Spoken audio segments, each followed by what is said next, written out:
I'm going to call to order the regular meeting of the Darien Police Commission 2481st get-together. First order of business, accepting the minutes of August 21st. No, I wasn't here. I will move to accept. I did read and watch. Okay, I will second since I'm only first here. Any additions, questions, comments? All good? All those in favor? Correspondence? Chief? We have one thank you letter for correspondence from the America's 911 Foundation.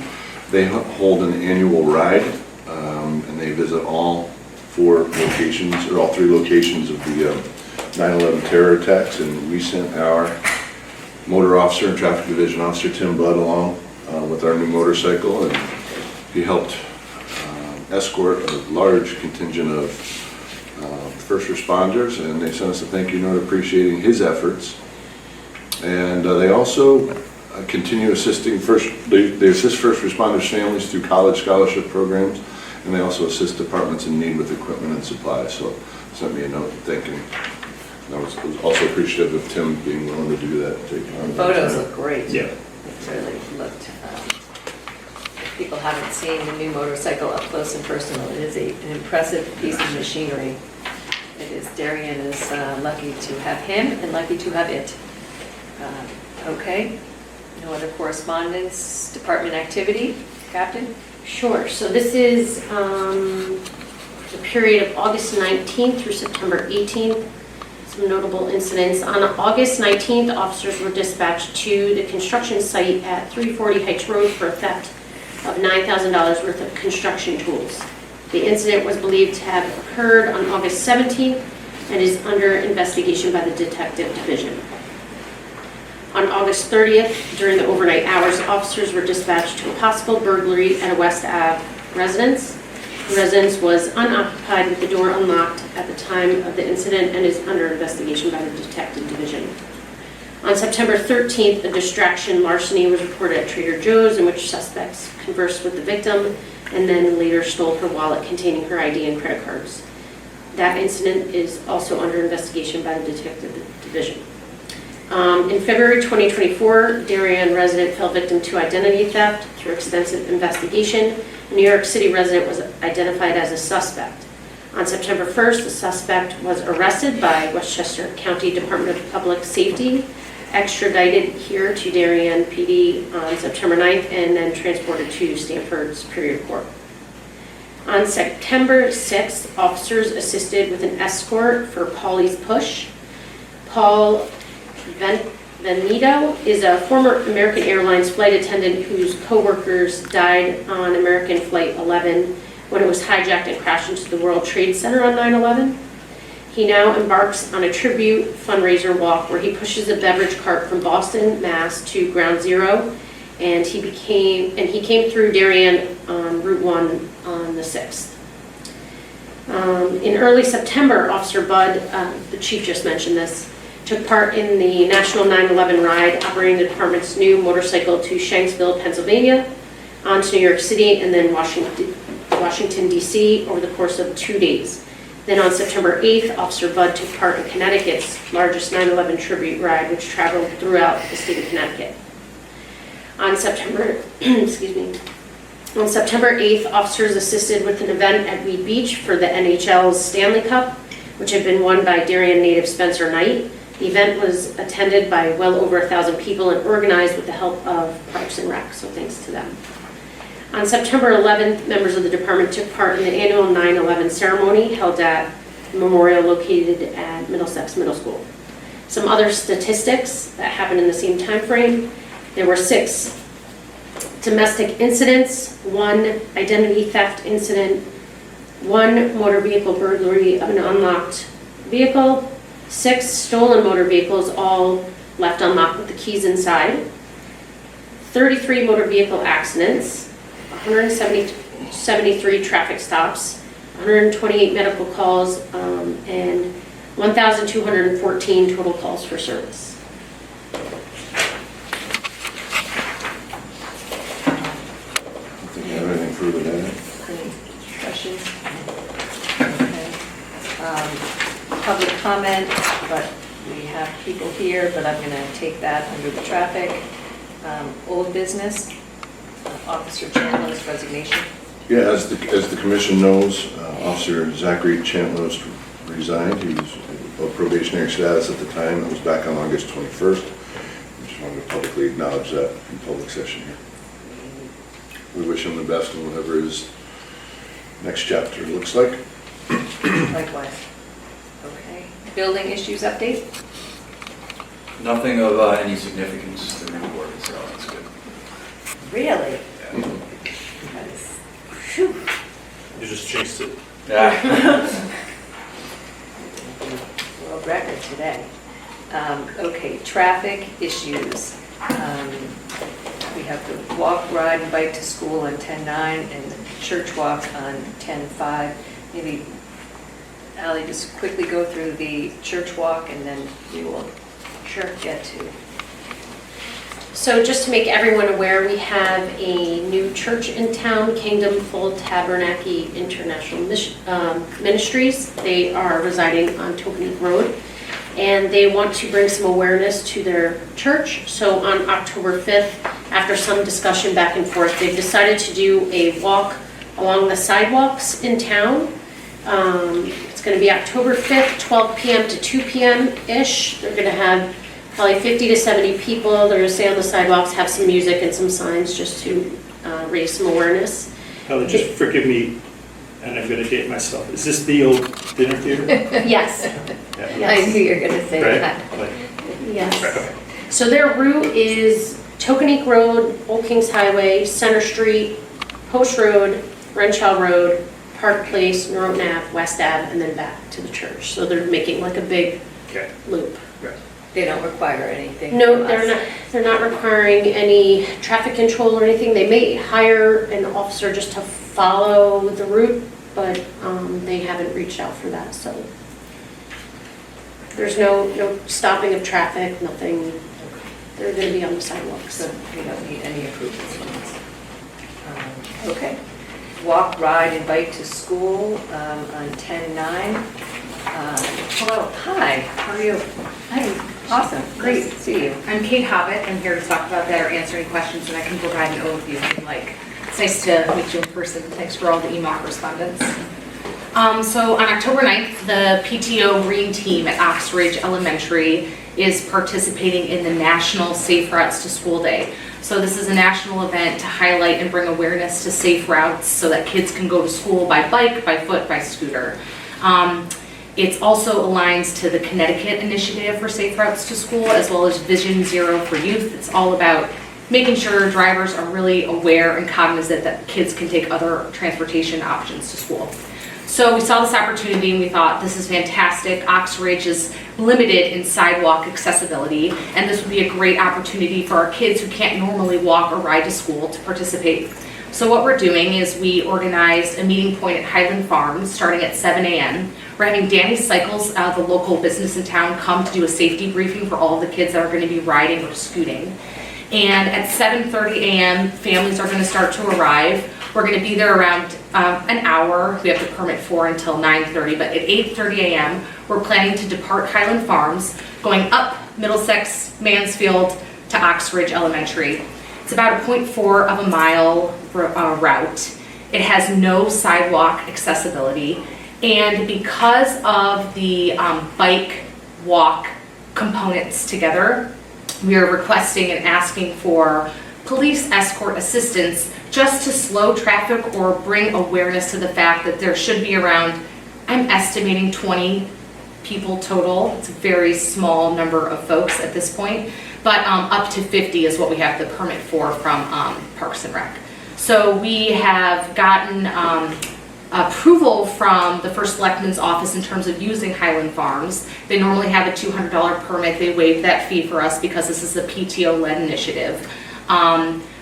We fully recognize that the streets are not as safe as they could be for us, but we are really hoping to bring awareness to the community in that area that even though we live in a specific area of town that doesn't have sidewalks, we still want to be able to participate in a healthy way to school. I think this also shows and demonstrates it gets kids off of their cell phones. It creates a very community-oriented approach. I bike to school with my 5.5-year-old son every day. Actually, he bikes next to me. We take Brookside down to Pembroke and down to Mansfield every morning and every afternoon. And we wave to people, we see bus drivers, we say hi to people that are running. You develop this sort of relationship with the community that there's no way you can ever develop being in your car.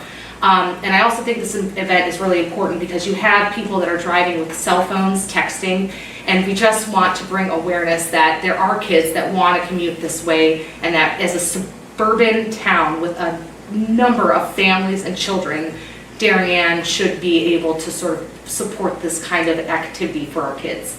And I was also wanted to highlight that given the unfortunate incidents over the past couple weeks of vehicles stopping elementary students upon dismissal or arrival at school, that maybe this heightened police presence would demonstrate to the community that our kids are out, our police are here, everyone has an eye on them, and this is for the community effort. We're not gonna, lock ourselves in our homes and not move just because people are trying to frighten us.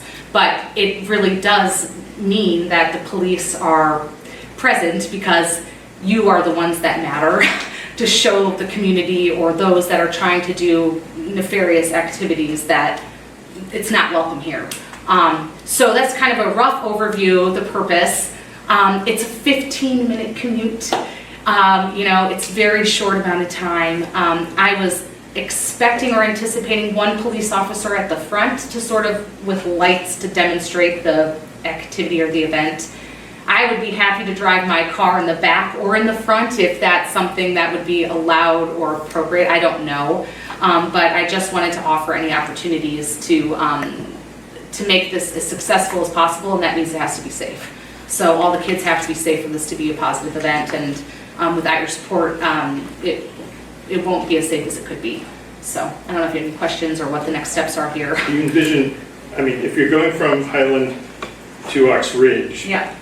you're only going to cross the street once, right? You're going to cross the street at Middlesex at Ox Ridge? So you would, I guess this is a question for you in terms of what you think would be best from a traffic perspective. I was anticipating, because we were biking, that bikers go with the flow of traffic. So you would need to cross Mansfield once, bike along Mansfield towards Ox, and then cross again into the school building. The school has fully supported this event in the sense that they have the necessary support staff to make sure that the kids, once they get into Ox Ridge Lane, for lack of a better term, that we go all the way down the sidewalk into the back where the sort of bus route is, so we're not interfering or interacting with any drop-off traffic.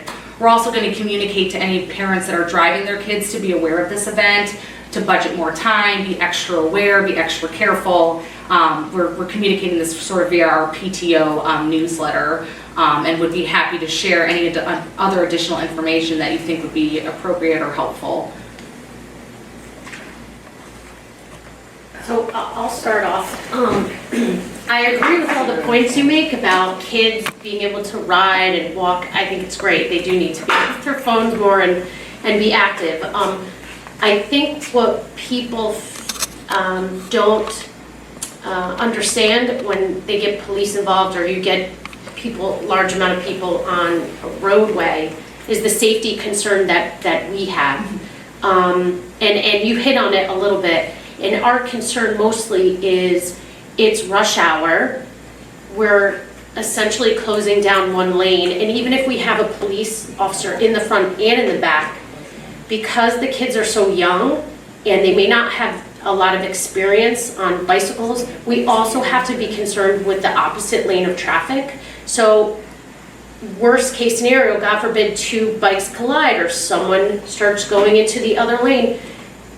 For it to be very safe, we would have to close down the road. I would feel, I don't know how everyone else feels, but because if we're escorting kids and God forbid somebody gets hurt, now it's on us. And nobody, not even liability, but oh my gosh, if somebody got hurt, I think for the event to be completely safe, you would have to close down that roadway, at least the stretch on Mansfield Ave.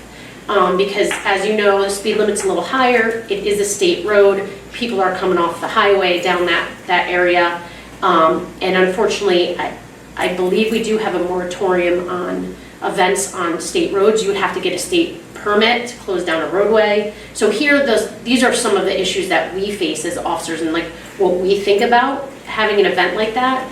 And we would love to do that. And I think if it were maybe on a road that wasn't as congested and heavily traveled, I don't even know if we would allow that because of the moratorium, but these are the concerns that we face So when would we a hear an different, event like this. would a different route be, I mean, the other option to get to Ox Ridge would be to go down Highland Farms, take a right onto Middlesex, Hollow Tree Ridge. Oxridge Lane to Hollow Tree, a half mile, and then around there. Yeah, so instead of doing the top loop, do the bottom loop of the square, you would still be on Mansfield, but there is substantial curb and grass space there. It's actually where my son and I walk every morning, very familiar with that little stretch. Would that be something that you would be more inclined, I mean, because we can adjust the timing of the event, it would be a longer event, which would be really long way. Yeah, it would be probably what, a mile, I think a mile, I would have to look at the. I think map, the but- problem is the safety concern. If we have children and we don't close the road when they're coming through and a vehicle, you know, God forbid, hits somebody. Because we can't keep them enclosed, right? If they're on bikes and things. Yeah, are they walking and biking? Yeah, You've the got some options. kids on one side and some kids. Well, the option was we were all going to be together in one group because safety in numbers, instead of having kids spread out across the road. Even if some kids are going to be walking, they'd be walking on the side of the bikers and people that are So you're scooting. gonna end up bifurcate, so the walkers obviously don't move as fast as the bikers. Right. I mean, and unfortunately, I don't have an idea of numbers of children that are preferencing walking over biking. From the parents that I've spoken with, they've told me their kids are really excited about the event just in general because they get to move to school. I totally hear you about the safe roads, and I know that we've communicated on the side about crosswalks and sidewalks, and I am aware of the 20-year moratorium on sort of events in the road just recently. And while I understand that, I think that we also need to adapt as a community to make our roads safer for kids. And I think that this is a perfect opportunity to demonstrate that, exactly that point, that, you know, we can do better and Darien should do better. This is so important to me as a person, just because you get to move to school. You get out the jitters, you pay attention more at school, you're excited. We're going to get bike medals, like lanyards, for this is supposed to be a surprise for the kids, so that those that arrive at school that participate in the event, the principal at morning meeting is going to announce, for all the kids that participated, come to the office and we have a little something for you. Just to demonstrate sort of, you know, you're moving, you should be proud of yourself, you're doing something different that not only benefits your community, but also your environment. And I don't think that defaulting to cars just because the roads dictate it is the right way to go, especially in the climate environment that we're in. I just think we can do better, and I think this is a good opportunity to demonstrate that. I really passionately believe about this. Well, unfortunately, the roads do dictate. I mean, if we could relocate half our elementary schools, we would put them in different places. But Ox Ridge uniquely there's not only is not a busy state road, but there are no sidewalks, and I'm not sure it is safe for the kids to be walking. I mean, you go with your son, but I wouldn't want 50 kids on that upper Mansfield. Again, it's unfortunate, but our roads were built long before, you know, it was horse and buggy when Darien was laid out, but. And you're not talking about a drop-off event, so it wouldn't be the 50 children alone with the police, it would be the parents escorting their children along with that. Yeah. Yeah, okay, sorry. No, I appreciate the clarification. Okay. I think that's listed somewhere in the materials. Well, just to even back up a little bit more. Sure. If we're involved in this on any level, we own the liability of it. So even if we're there just at Highland Farms and that's all you're asking us to do, and there's an event that we're part of, we still own the liability, whether we go Mansfield or whether we go the other way. So Mansfield, as the captain mentioned, I think the only way we would allow that is to close the road, and the state's not going to allow us to close the road for a non-emergency event. If we went the other way, then you're talking about us still being involved the use of a roadway for a public event, which we have a moratorium on. And I can't promise that any on-duty staff that day is going to be 100% available. We don't know what our call volume is at the busiest point of the day during the event. So even if it was like the area cars or area officers that were working there, I couldn't promise that they could be there through the duration of the event. The only way we could do that is to hire extra duty officers back.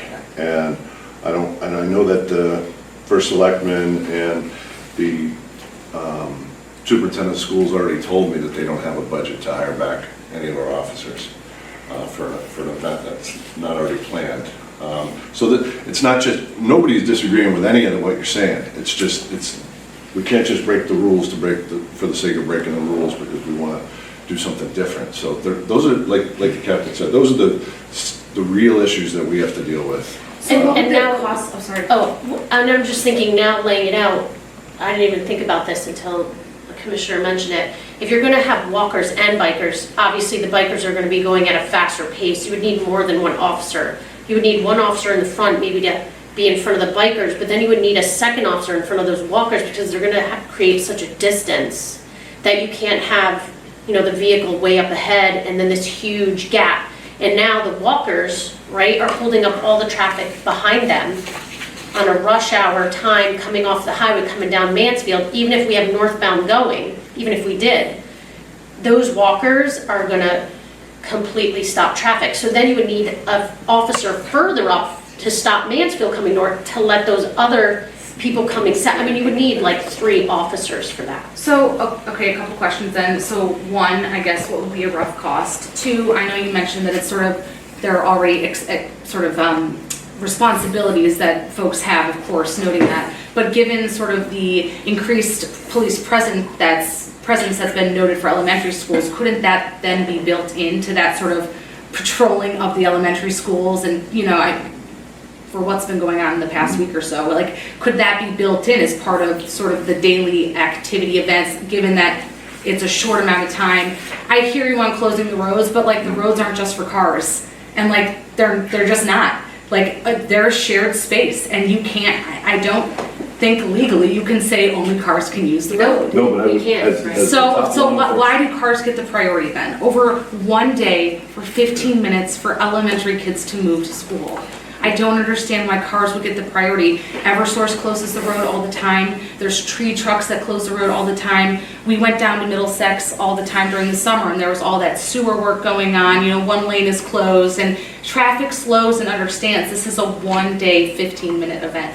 If I reached out to the Department of Transportation in Connecticut, this is a state initiative. Safe Routes to School is a state initiative. Right, and If I got approval from them, if would every we- parent wanted to ride with or walk with They their. will. Right, but the police wouldn't be involved in that. That's on them to walk to the school, and we don't want to encourage walking or biking on a state road at rush hour when we don't feel that it's safe, as the chief mentioned, from our liabilities, perspective. So if you chose to ride with your child to school every day, that's great. But you're taking that liability. When you're asking officers to be there and help you stop traffic and move things around, even if it's 15 minutes, now that's putting us, in the driver's Sure, no, I seat. understand. So that's the difference. And we're not saying everyone couldn't just bike. Yes, you can bike on the street, you can walk on streets, yes. So, And all those things you mentioned about construction, they have officers there that stop traffic. Right. Right, they do, they have officers. no, it's great. I mean, Right. it makes it slower. I mean, Right. it's clearer, which is why, from a visibility perspective, the police presence was so crucial. I hear you. I hear everything you're saying, but then why don't we make our streets safer? I mean, it's kind of like the chicken and the egg, where we're told there's a moratorium, we can't use our streets safely, we can't do sidewalks because it's a state road, we can't get a crosswalk because there's no sidewalk, and we can't even get a blinking light to cross Mansfield safely because there's no crosswalk, which means there's no sidewalk, but then we're in the back at the beginning of the circle. So we keep running into these challenges, and I don't know why, I guess I'm pretty surprised at this sort of reaction, because we started these conversations in August with the town, all the departments. And I know that this was sort of we have to get final approval, but, you know, it would have been helpful to have a little more clarity from this perspective 2 months ago before all this work has been put in. I mean, it doesn't seem like it's a lot of work, but it's been a lot of time. And it's so disappointing to the kids. I mean, But we're not saying, I don't think anybody at the table here is saying that I know, kids and well, I know, but parents we need can't you walk them bike to guys. school. I know, but we need you. Like, But it's a plea unfortunately, for it doesn't end up support. being as easy as that. And you brought up another point too that I didn't even address yet. How many officers do we have working that day? I'm not even sure, but they're gonna be, I bet you it's not 6 officers on the road. And we have the responsibility to be checking the other schools as well at that time. So again, And so we have, if emergencies come in, like, that, what he's saying is that when we have a certain amount of officers on the road, you know, there's a certain amount that work. We don't have, you know, 10, 12, just abundance of oh, no, of officers. course, I mean, of No, course. so I'm just saying, Yeah. if we can say, oh, we're gonna have, you know, 2 or 3 officers out of our, let's say, 6 that start the day, and then there's an emergency, now they're tied to this event because this is an emergency with the kids in the roadway, and then we will be lacking a response to another emergency. So that's when the chief's saying, we can't tie our officers up, you'd have to do, you know, order back, or hire back. So how much would that cost? Rick, do you have the hourly rate? Roughly, I'll take a rough number. Yeah, it would be With the vehicle. somewhere with vehicles, somewhere close to $100 an hour. Okay.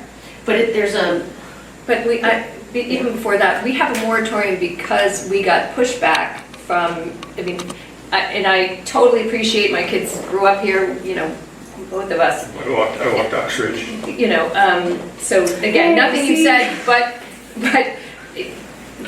the passion that you show and not misplaced, but we get people, I would say weekly, but regularly with the same passion for whatever cause they're walking for, or running for, or raising money for, or kids, PTOs. So hence, I can't remember how long ago it was, we needed it to, there had to be, because we do close roads, we impact, and yes, we have to exist with the traffic and the residents, but it can go the other way too. So again, I appreciate your passion, but again, we put in a moratorium, and when I say we, it wasn't us, but for a reason, because we get requests. And the example of the church, they wanted to do something more, and we've worked with them so that they're just on the sidewalk, so that they don't require police assistance, so that they're not blocking traffic. I would love that. I would love that. That would be the goal here, to not have to bother you all, and we can just do this on our own. But I can't figure out how to get that to happen. And so, you know. Can you limit it to just walkers? Because I feel Sure. much more comfortable I will do whatever you want. exiting Highland Park on Middlesex and just staying on the left-hand side Sure. of, what is that? If you're just walking on the side of the road, on the Oxbridge side Yes, of it's Mansfield wider. Avenue. It's much wider, there's a ton of there is a ton of grass. I've tested it out, the walk, with the stroller and my 3-year-old. And my kid, Is 5-year-old. that better or not? I mean, by law, pedestrians are permitted to walk along with, you know, oncoming traffic to the school. You would be, but again, if the police department ends up being involved in any way, it's an event that we're involved with, and there's liability attached to it. And it goes against our moratorium that I can't How do we change that? swear. How do we change the moratorium? It's 20 years old, we need to change. How do we do that? What's the Well, it's not steps? 20 years old, because I was on the commission, I haven't been here that long, but I'm not sure we want to change the moratorium, because there's a whole group of people that wanted the moratorium, so. Yeah, but it's been a while, I feel like it's worth reevaluating. Regardless, if we walk only, and then another question is, what if I drive my car?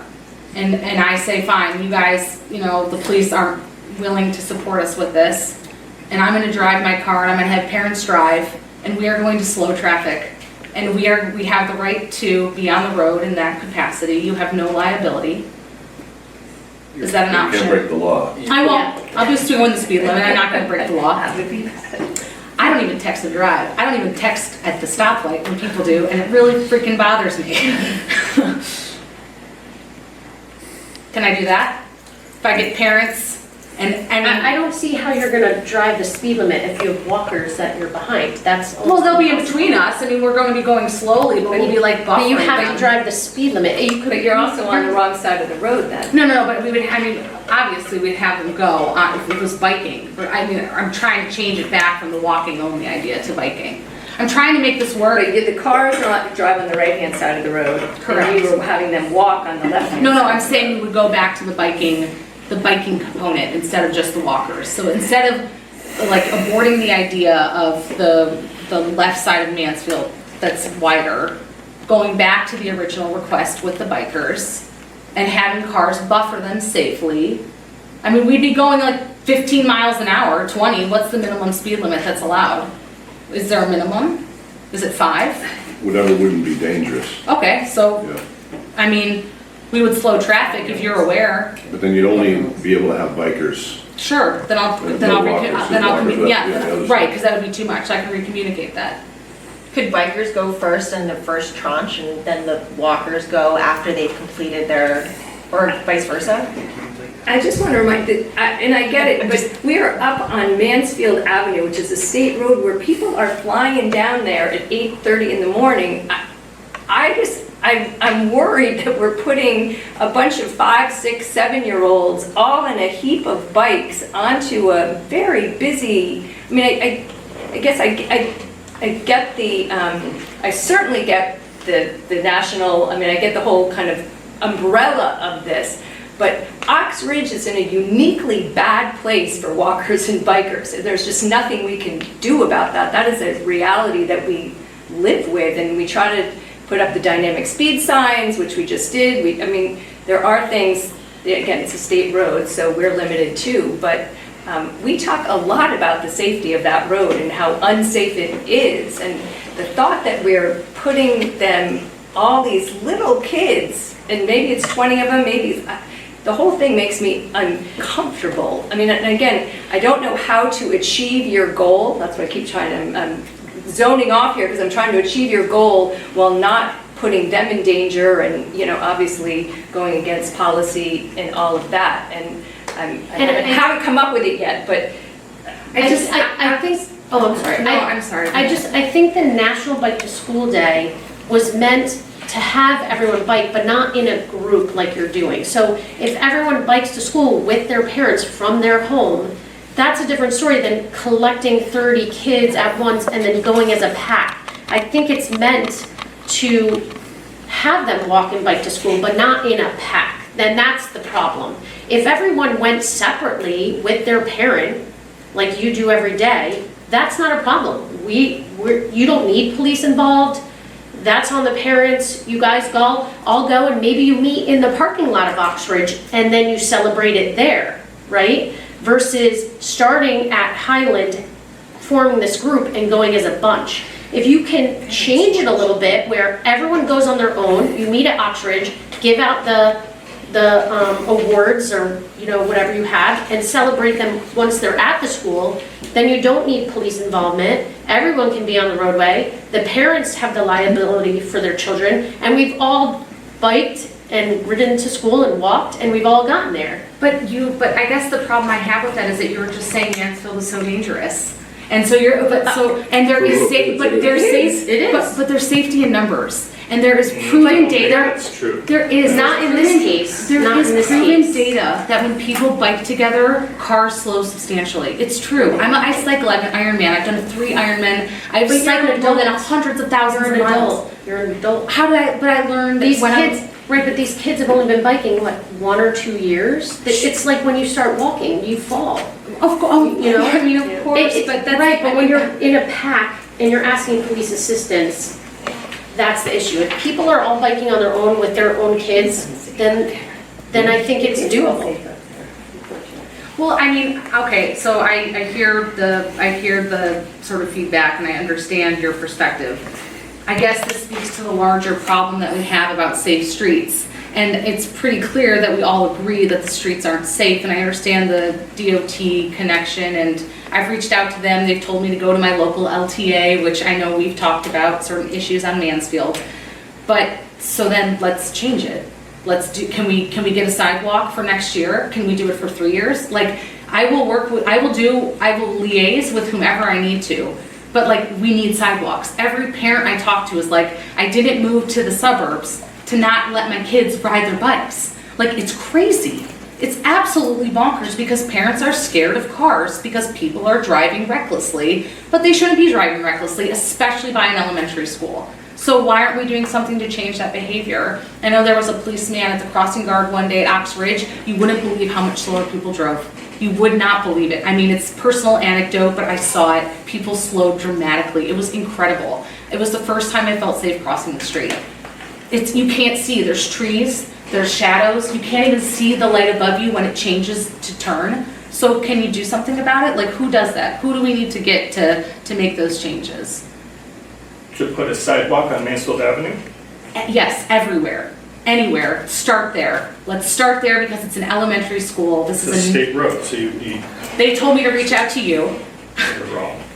They're wrong? Oh, do you have a contact there I can talk with? Great, can you Yeah, I share can with email me? it to you, yes. Because I would love to share all of our parents who are interested in this to push this forward, because if we're trying to do a bike to school event, that's a state initiative and a national initiative, and my town is telling me we can't do that because the roads We're aren't not safe. saying you We're can't not do saying it, we're you saying can't you do it. can't do it as a pack and close the road down. But, well, you're essentially telling me it's not safe, right? That's not what we're saying.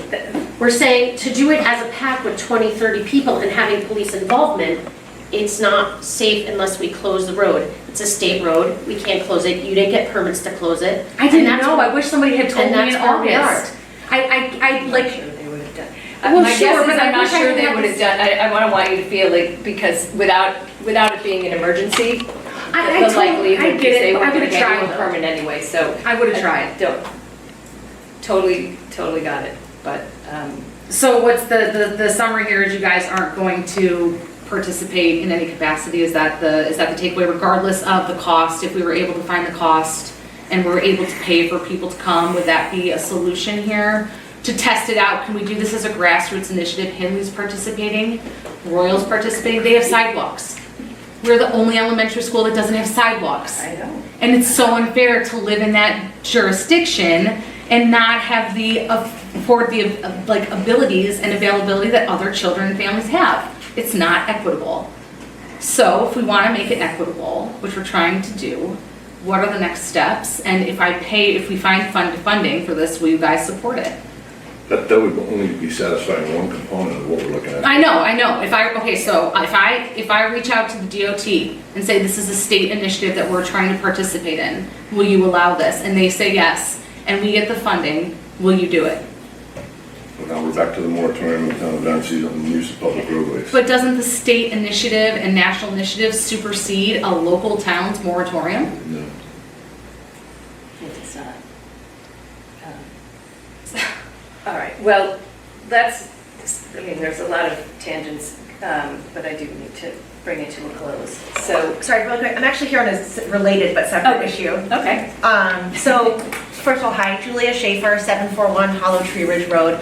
First of all, Captain Hudema, thank you so much. I know we've been corresponding quite a bit. Just this morning, the dynamic speed sign on Hollow Tree Ridge Road, which was malfunctioning and has been long-awaited parts, was repaired actually this morning. Well, we're hoping it's working, but I'm Okay. not sure if it's actually working properly again. We're testing it. Okay, well, I was really excited to see it outside, so I was just, one, thank you, because I really appreciate that.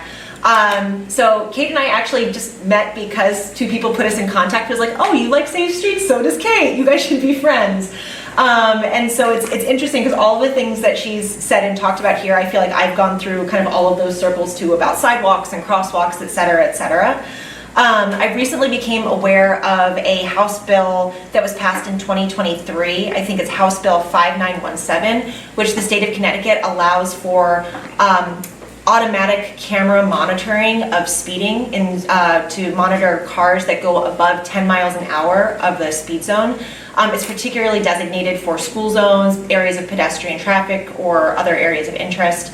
I was curious if this was something that has, that Darien's aware of, has been investigated, because obviously we have one speed sign that's going back on Hollow Tree Ridge Road, but there are lots of other spots around town that have speeding issues that cause the roads to be unsafe, cause people to feel discomfort, whether they, even if they're not biking or walking. I think I've even emailed you, like, I get passed on Hollow Tree Ridge Road on a double line pretty regularly. Sometimes I even like note down the license plate and I email them to the police to say, FYI, it happened again.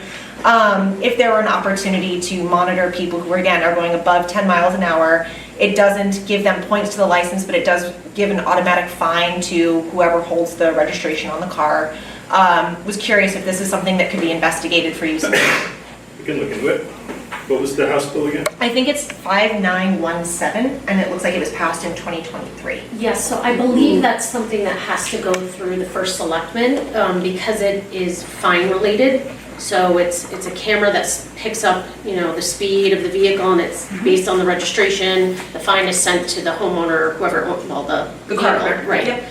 And I believe that has to go through the town to be okayed. That's not something that the police department would just up and do, so. Okay, so next step then is to talk to the first selectman's office about that. Yeah, I would say you would probably need to start there, because we don't have any yet. I know I'm not it aware just of any started. municipalities that have it at this point. Yeah, I don't, Let us look not into it. around here. Yeah, we'll look into it. Okay. Yeah, I have not heard of any town, so Yep.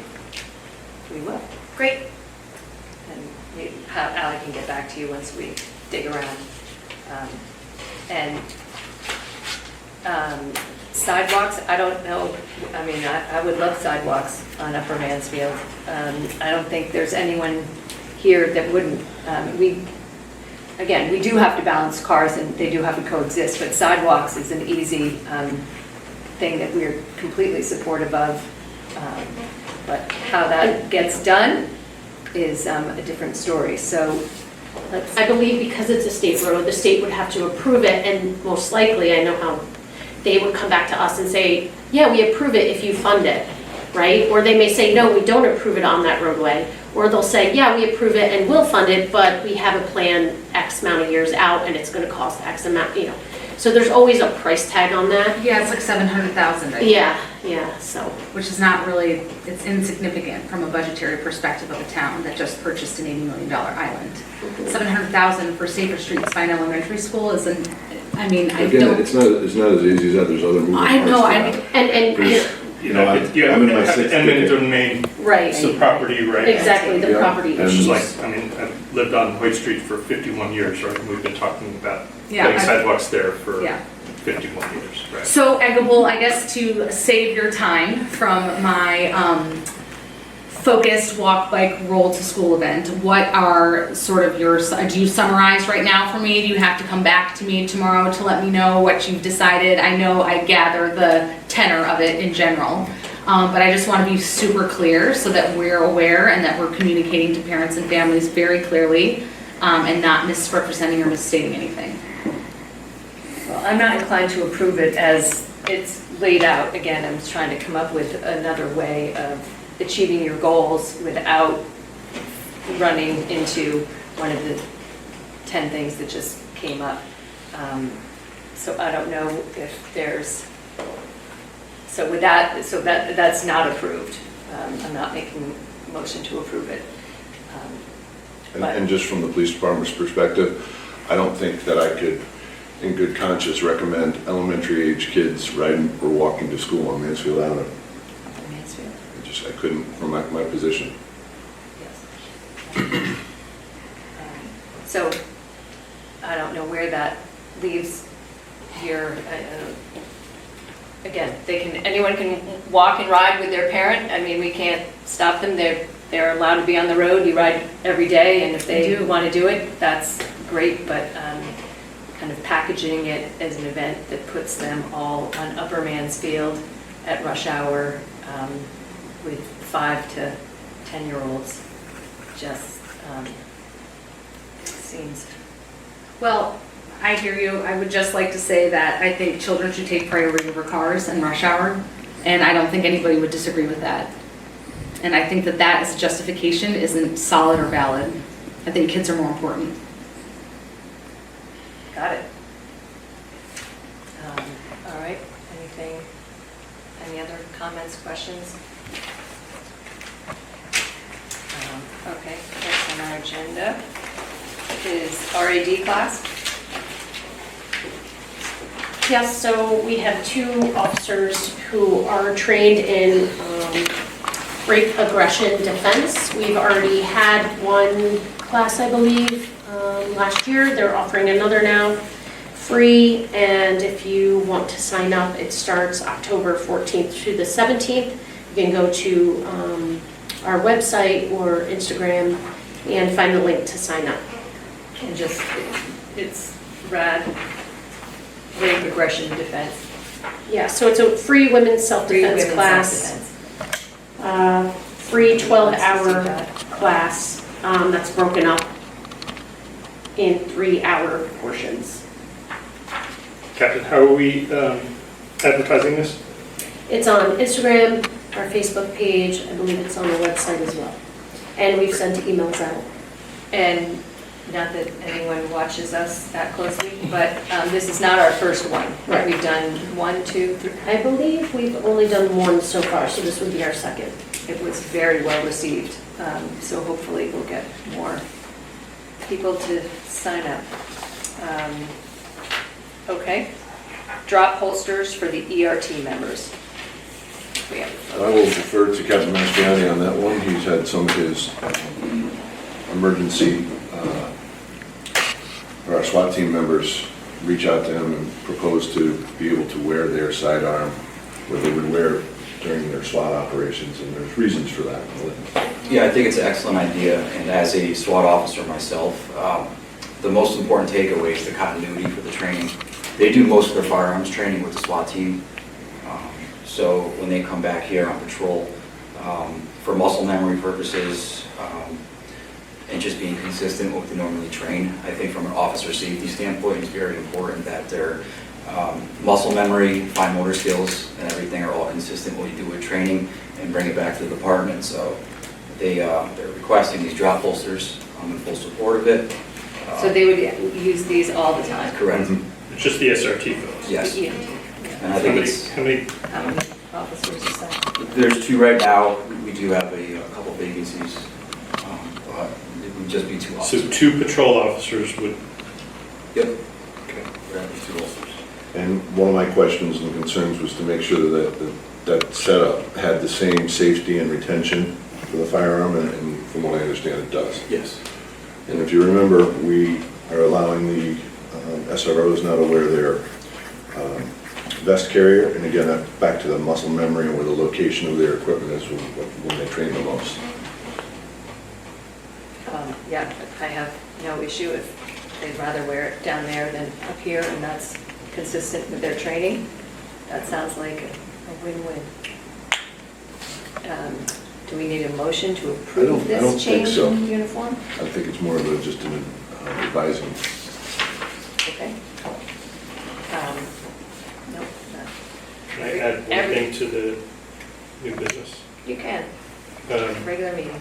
So back last year when we approved the money for the new CAD, we had sold this CAD as something that the police department would use, and when we went to the first selectman and we went to the Board of Finance, we said that we would have a couple of special licenses in the CAD for the FD and EMS if they wanted to use it. I think because it got delayed a little bit, for a number of reasons, I think nobody actually from the FD or EMS went on or elected to go on the CAD at that point.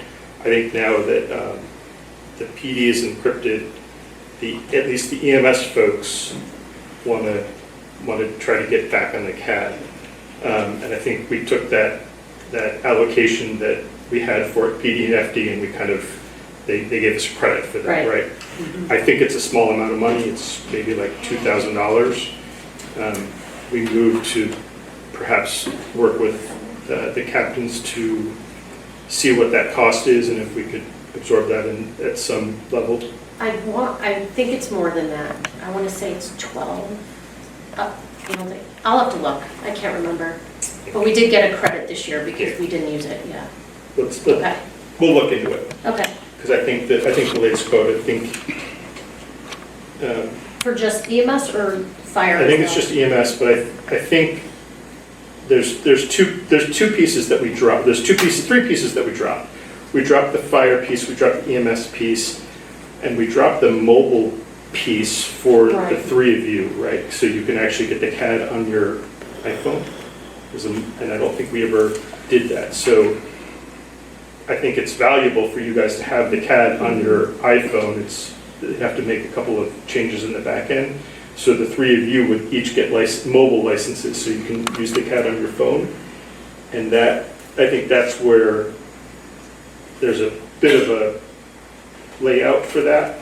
And then everything else, I mean, that's all, because I think that the FD and the EMS would use it on an iPad in their cruiser or in their user. So I'll touch base with you. Okay. Chief, would that be useful for you to have that? I think so, yeah, and I don't see why there would be a problem trying to find a Would you funding guys for use a something. mobile version of it? I would. That would be helpful, yeah. Right, yeah, okay. All right, we'll work together on it. Anything else? Anybody? We are going to go into executive session for personnel issues. But our next meeting, I think we're going to stick with the regular meeting schedule of October 3rd.